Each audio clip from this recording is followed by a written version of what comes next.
So on this week's In Focus session, we're going to be talking about why decluttering your space can help you have a clearer mind. Now, just hear me out on this, right? Because I want to share something with you. Many of you who have read my book will have probably read the chapter about non-attachment. And I talk a lot in that chapter about how I used to be someone who found it really hard to get rid of things like old clothes and just bits and pieces in my room because I held so much sentiment and like emotion and feeling with those things and memories as well. And I went through this whole phase in 2019 where I basically moved back into my parents' temporarily, and all of the stuff that I bought from my flat back into my bedroom wouldn't fit into my wardrobes and my drawers because they were still full of stuff that I'd left there. And I was almost like disgusted in how much stuff I had. So I had this massive clear out. I cleared out a load of clothes, put some up for sale, took some to the charity shop, and some stuff just had to get thrown out. And basically, I thought I'd done a really good job up until recently. Because what happened recently was I was listening to a couple of podcasts with the Minimalists, which I'll link up in the description of this episode. One was with on the Rich Roll podcast, and the other one I can't remember off the top of my head. I think it was on their podcast. And it reminded me that I hadn't checked out their documentaries on Netflix. So the first one's Minimalism, and the second one, which has just come out, is called Less Is Now. And in sort of like rediscovering what the Minimalists are all about, I kind of realized, like, do you know what? They talk so much sense when they talk about how we have so much stuff in our lives, and it just clouds up our minds, and it clouds up our physical space. It clouds up our feelings. So it inspired me to clear out my wardrobes again because I knew that I needed to do it because there's so many clothes. And I know lockdown has obviously been a bit different because we can get away with just wearing tracksuits all day or whatever, and home clothes or pajamas or just like the select few items. But I know there's a lot of stuff in my wardrobes that I haven't worn in years, let alone through lockdown. So I went back through my wardrobes and I thought, right, let me just find a way to get rid of the stuff that I might like it, but I just don't wear it. Like, if I'm going to be ruthless with this, like, I don't wear it. So I went back through this process of like pulling out everything. I literally pulled everything out of my wardrobes, put it on the bed, and I just put the items back in that I'd worn recently. So, or that I knew that I would wear in like the coming months, for example. So like my winter coats, like my nice jackets, a light jacket for sort of spring, autumn, like some jumpers, some nice shirts. And then I went through my drawers and I pulled out all my t-shirts and I did the same process, went through my jeans, my tracksuits, my like crazy like sweatshirts, like gym wear, sportswear, everything. And I actually cut down like 2/3 of my wardrobe. And what I noticed through this process, right, there's two really big learnings I've made here, really. And the first one really is about how much stuff we hold on to even though that we know it doesn't have any value in our lives. And this goes not just for clothes, right? I'm sure a lot of us can relate with people, with things, with workplaces, with, we hold on to things even though they're no longer serving a value in our life. But we kind of feel like a commitment to them because like, yeah, no, but I have to I can't throw that thing out, or I can't get rid of this person from my life. I can't change my job because that's like who I am. That's part of me. But it's like, that's not true, man. That's just like a story that we tell ourselves. So when you start to understand that those stories aren't real, it's like it's not going to really define you as a person, whether you chuck your clothes out or whether you change job or leave a job you don't like or that's no longer serving you, or leave a relationship or a friendship circle. Like, you're only really serving yourself in the best way if you can do that. So I think what I've learned through like getting rid of my stuff is like now when I open my wardrobes and my drawers, I'm just confronted with like things that I really love to see in my wardrobes, and it kind of brings me like a sense of joy knowing that like there's no longer that jacket that I got as a birthday present like 3 years ago that I've worn like 3 times.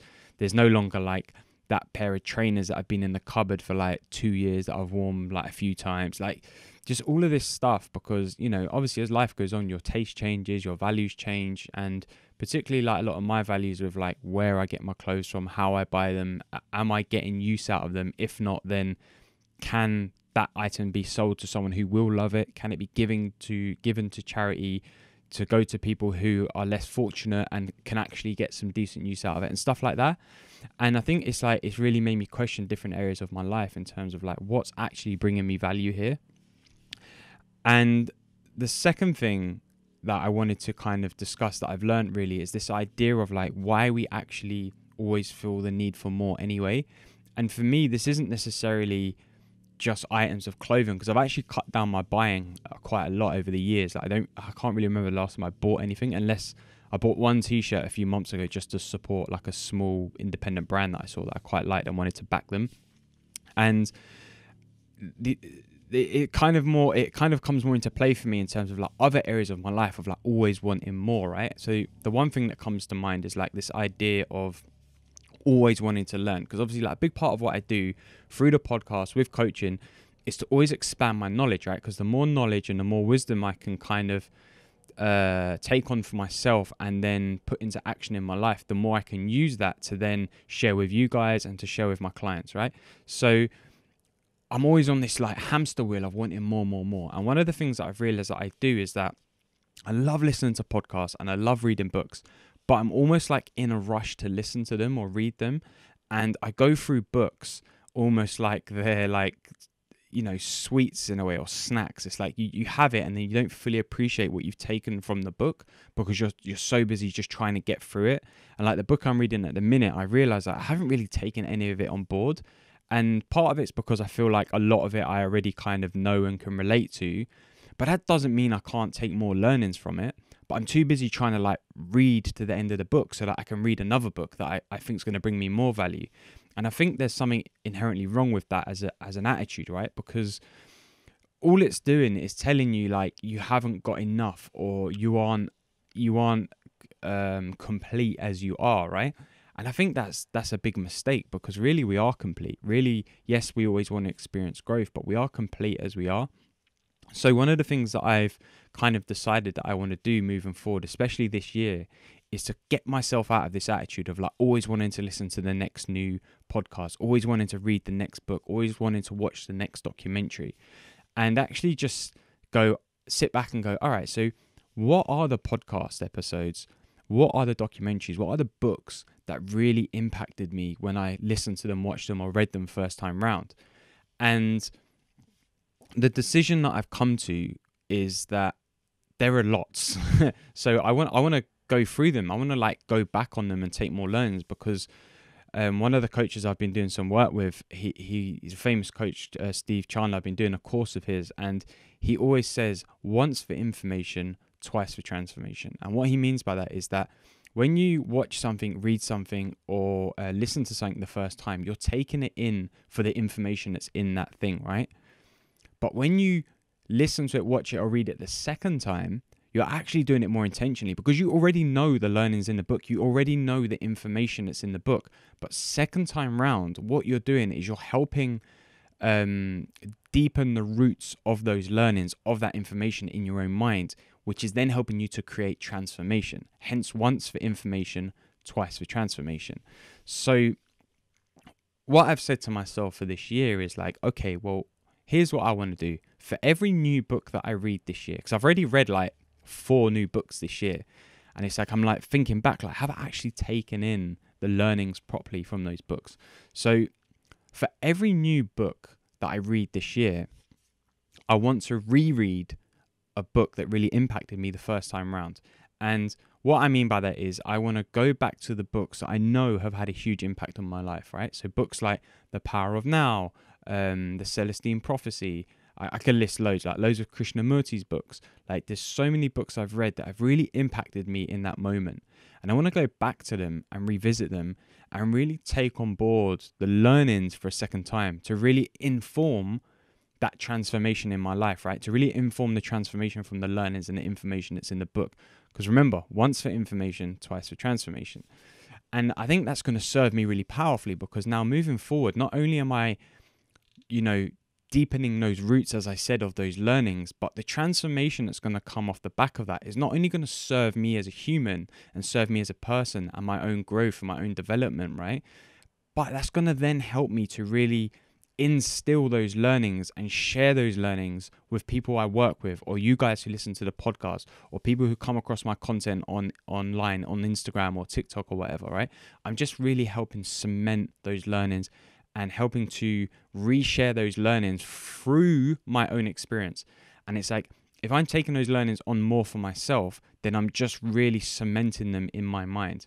And I think that's really powerful, because we can be really like blasé a bit of like, okay, yeah, I've read that book, it's cool. But it's like, actually, how intentional are you being with those learnings? Like, how intentional are you being with what you've taken on board? How intentional are you being with what you're actually reading, listening to, watching? Are you being that intentional, or are you just watching and reading or listening to things just for the sake of it? And I think that's one of the habits that I kind of want to change within my own mind, right? Is how intentional am I being when I'm reading something? Like, I really want to take the learnings from some of the amazing books that I've read and really like deep root those learnings, really cement them, really like inform those learnings in my life. And I think the only way to do that is to go back and reread things, to re-listen to things, to rewatch things that have really impacted me. And I think that's arguably like the biggest learning that I've made in the last few months is like, yes, I pride myself on like being able to take in information and learn new things, but how intentional is my wanting to learn? You know, how intentional is my wanting to grow? Is it just like become a tick box exercise, or is it something that I'm really like, okay, what can I take from this? What can I take from this? And often when you find like that, the second time you go back over something that you've already, you know, consumed in a way, you take a different view from the learnings, because you've got more experience and more of your own learnings go into it. You take more out of it as well. So I think that's going to be really powerful for me. So what I want to kind of invite you to do is to have a think, like, in your life, what are the areas where you've got things, and it can be literal things, and taking, you know, things out of your wardrobe, cleaning up your space that you live in or you work in, and really look at the things and go, is this thing really bringing value into my life?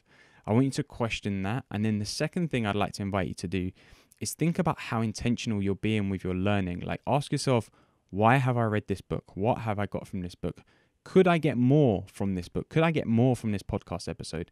And really think about revisiting the areas that you feel you can get more learnings from. And once you've had a little think about it and you've finished listening to this episode and you've kind of thought about it for a minute, hit me up on Instagram at I am Alex Manzi, or TikTok at I am Alex Manzi, and let me know what you want to do, whether you want to find things that are bringing you value to your life, or whether you want to be more intentional with your learnings.